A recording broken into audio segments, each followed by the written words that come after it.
시시각각 변하는 총선의 주요 이슈와 현장 분위기를 전해드리는 선거 상황실입니다. 오늘의 키워드 먼저 보시겠습니다. 선택의 시간. 22대 총선 사전투표가 시작됐습니다. 지지층을 최대한 많이 투표장으로 이끄는 게 최우선 과제인 여야 지도부와 후보들. 첫날부터 사전투표에 참여하며 투표를 독려했습니다. 한동훈 위원장은 대항 밀집 지역인 신촌 사전투표소를 찾아 젊은 층 표심을 공략했습니다. 나라의 미래가 청년에 있다고 보고 청년 정책과 청년이 잘 사는 나라를 위한 정치를 앞으로 할 생각이고 저희가 하려는 정치의 핵심입니다. 이재명 대표는 대전에서 R&D 예산 삭감에 반발하는 카이스트 재학생들과 사전투표를 했는데요. 정권 심판론을 부각하려는 의도로 해석됐습니다.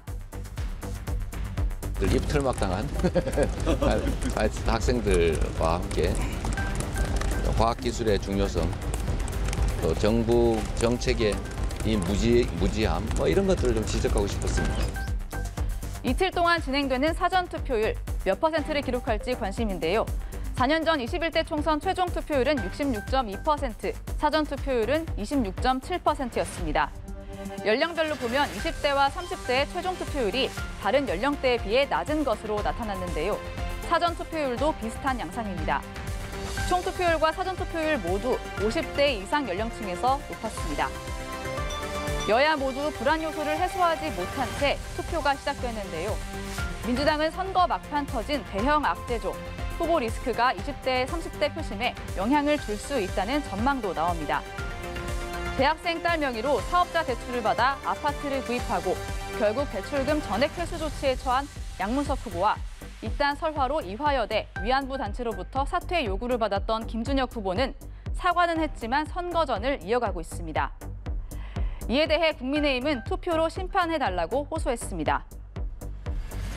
이재명 대표, 조국 대표는 박은정이나 공영은, 양문석, 김준혁에 대해서 어떻게 하고 있습니까? 그냥 간다고 합니다. 보여줍시다. 보여줍시다.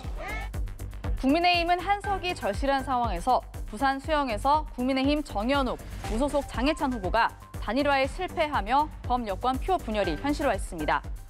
민주당은 전통적 보수 텃밭 부산 수영에서 어부지리 첫 승을 기대하는 분위기인데요.